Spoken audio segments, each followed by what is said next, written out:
संस्थापकाय च धर्मस्य सर्वधर्मस्वरूपिणे अवतारवरिष्ठाय रामकृष्णाय ते नमः। শ্রী শ্রী রামকৃষ্ণ কথামৃত দ্বিতীয় খণ্ড। তব কথামৃতং তপ্ত জীবনং কবিভিড়িতং কলমশাপহম শ্রবণমঙ্গলম শ্রীমদাততং ভুবি গৃহন্তি ये বুরিদা জনা। শ্রীমদ্ ভাগবত গোপী গীতা, পৃষ্ঠা সংখ্যা 771, 1885, 11 মার্চ। তৃতীয় পরিচ্ছেদ, ভক্ত সঙ্গে ভজনানন্দে। ঠাকুর গান শুনিবেন ইচ্ছা প্রকাশ করিলেন। বলরামের বৈঠকখানায় এক ঘর লোক, সকলেই তাহার পানে চাহিয়া আছেন। কি বলেন শুনিবেন, কি করেন দেখিবেন। শ্রীযুক্ত তারাপদ গাহিতেছেন, কেশব কুরু করুণা দিনে কুঞ্জ কাননুচারী, মাধব মনমোহন মোহন মুরলীধারী। হরি বল হরি বল হরি বল মন আমার। ব্রজকিশোর কালীয় হর কাতর ভয় ভঞ্জন, নয়ন বাঁকা বাঁকা শিখি পাখা রাধিকা হৃদি রঞ্জন। গোবর্ধন ধারণ বনকুসুম ভূষণ, দামোদর কংস দর্পহারী, শ্যামরাস রসবিহারী। হরি বল ইত্যাদি। শ্রী রামকৃষ্ণ গিরিশের প্রতি। আহা, বেশ গানটি, তুমিই কি সব গান বেঁধেছ? একজন ভক্ত। হাঁ, উনিই চৈতন্যলীলার সব গান বেঁধেছেন। শ্রী রামকৃষ্ণ গিরিশের প্রতি। এ গানটি খুব উতরেছে। গায়কের প্রতি। নিতাইয়ের গান গাইতে পারো? আবার গান হইল। নিতাই গেয়েছিলেন, কিশোরীর প্রেম নিবিয়ায় প্রেমে জুয়ার বয়ে যায়, বইছে রে প্রেম শত ধারে, যে যত চায় তত পায়। প্রেমের কিশোরী প্রেম বিলায় সাধ করি, রাধার প্রেমে বলরে হরি। প্রেমে প্রাণ মত্ত করে প্রেম তরঙ্গে প্রাণ নাচায়, রাধার প্রেমে হরি বলি আয় আয় আয়। শ্রী গৌরাঙ্গের গান হইল, কার ভাবে গৌর বেশে জুড়ালে হে প্রাণ, প্রেম সাগরে উঠল তুফান, থাকবে না আর কুলমান। মন মজালে গৌর হে, ব্রজ মাঝে রাখাল সাজে, চরালে গোধন, ধরলে করে মোহনবাসী, মজল গোপীর মন। ধরে গোবর্ধন রাখলে বৃন্দাবন, মানের দায়ে ধরে গোপীর পায়, ভেসে গেল চাঁদ বয়ান। মন মজালে গৌর হে। সকলে মাস্টারকে অনুরোধ করিতেছেন, তুমি একটি গান গাও। মাস্টার একটু লাজুক, ফিস ফিস করে মাপ চাহিতেছেন। গিরিশ ঠাকুরের প্রতি সহাস্যে। মহাশয়, মাস্টার কোনো মতে গান গাইছে না। শ্রী রামকৃষ্ণ বিরক্ত হইয়া। ও স্কুলে দাঁত বার করবে, গান গাইতে যত লজ্জা। মাস্টার মুখটি চুন করে খানিকক্ষণ বসিয়া রহিলেন। শ্রীযুক্ত সুরেশ মিত্র একটু দূরে বসেছিলেন। ঠাকুর শ্রী রামকৃষ্ণ তাহার দিকে সস্নেহে দৃষ্টিপাত করিয়া শ্রীযুক্ত গিরিশ ঘোষকে দেখাইয়া সহাস্য বদনে কথা কহিতেছেন। শ্রী রামকৃষ্ণ সহাস্যে। তুমি তো কি, ইনি গিরিশ তোমার চেয়ে। সুরেশ হাসিতে হাসিতে, আজ্ঞা হাঁ, আমার বড় দাদা। সকলের হাস্য। গিরিশ ঠাকুরের প্রতি। আচ্ছা মহাশয়, আমি ছেলেবেলায় কিছু লেখাপড়া করি নাই, তবু লোকে বলে বিদ্বান। শ্রীরামকৃষ্ণ, মহিমা চক্রবর্তী অনেক শাস্ত্রটাস্ত্র দেখেছে শুনেছে, খুব আধার। মাস্টারের প্রতি, কেমন গা? মাস্টার, আজ্ঞা হাঁ। গিরিশ, কি বিদ্যা? ও অনেক দেখেছি, ওতে আর ভুলি না। শ্রীরামকৃষ্ণ হাসিতে হাসিতে, এখানকার ভাব কি জানো? বই শাস্ত্র এসব কেবল ঈশ্বরের কাছে পৌঁছিবার পথ বলে দেয়। পথ উপায় জেনে লবার পর আর বই শাস্ত্রে কি দরকার? তখন নিজে কাজ করতে হয়। একজন একখানা চিঠি পেয়েছিল, কুটুমবাড়ি তত্ত্ব করতে হবে। কি কি জিনিস লেখা ছিল।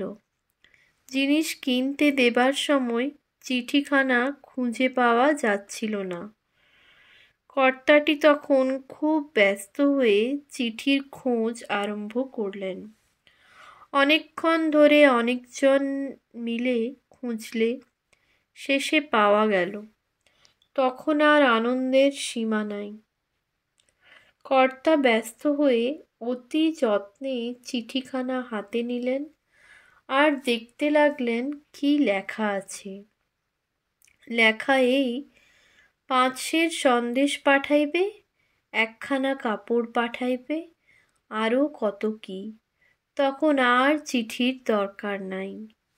চিঠি ফেলে দিয়ে সন্দেশ ও কাপড়ের আর অন্যান্য জিনিসের চেষ্টায় বেরুলেন। চিঠির দরকার কতক্ষণ? যতক্ষণ সন্দেশ কাপড় ইত্যাদির বিষয় না জানা যায়, তারপরই পাবার চেষ্টা। শাস্ত্রে তাকে পাবার উপায়ের কথা পাবে, কিন্তু খবর সব জেনে নিজে কর্ম আরম্ভ করতে হয়, তবে তো বস্তু লাভ। শুধু পাণ্ডিত্যে কি হবে? অনেক শ্লোক অনেক শাস্ত্র পণ্ডিতের জানা থাকতে পারে, কিন্তু যার সংসারে আসক্তি আছে, যার কামিনী কাঞ্চনে মনে মনে ভালোবাসা আছে, তার শাস্ত্র ধারণা হয় নাই, মিছে পড়া। পাঁজিতে লিখেছে বিষ আড়া জল, কিন্তু পাঁজি টিপলে 1 ফোঁটাও পড়ে না। 1 ফোঁটাই পড়, কিন্তু 1 ফোঁটাও পড়ে না। সকলের হাস্য। গিরিশ সহাস্যে, মহাশয়, পাঁজি টিপলে 1 ফোঁটাও পড়ে না? সকলের হাস্য। শ্রীরামকৃষ্ণ সহাস্যে, পণ্ডিত খুব লম্বা লম্বা কথা বলে, কিন্তু নজর কোথায়? কামিনী আর কাঞ্চনে, দেহের সুখ আর টাকায়।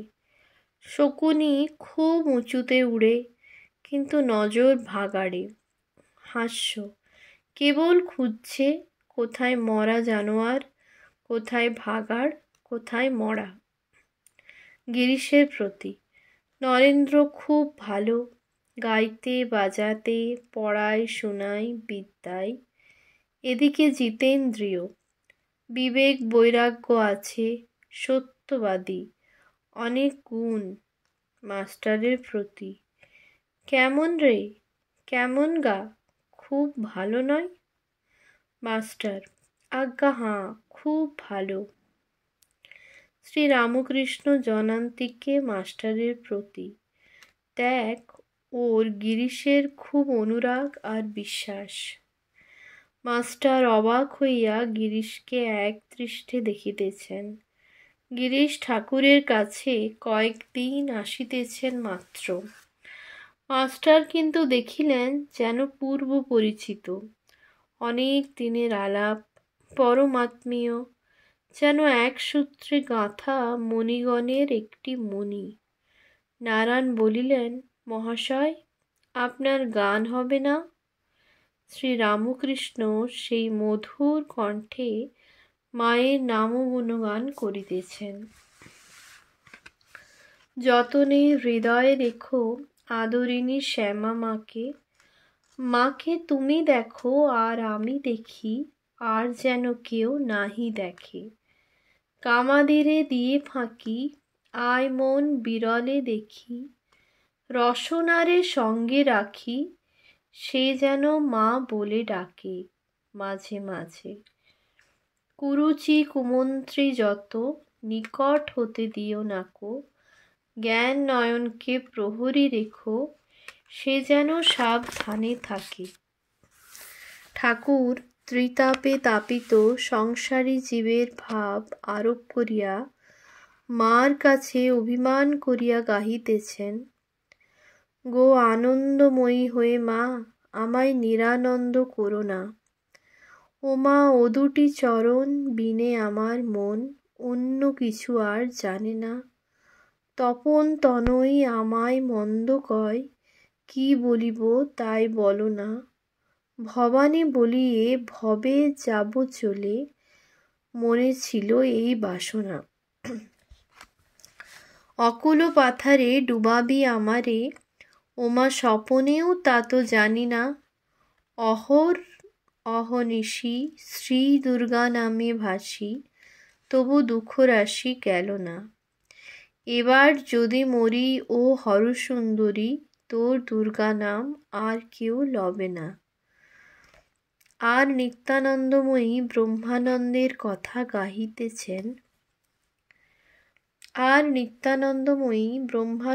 কথা গাহিতেছেন।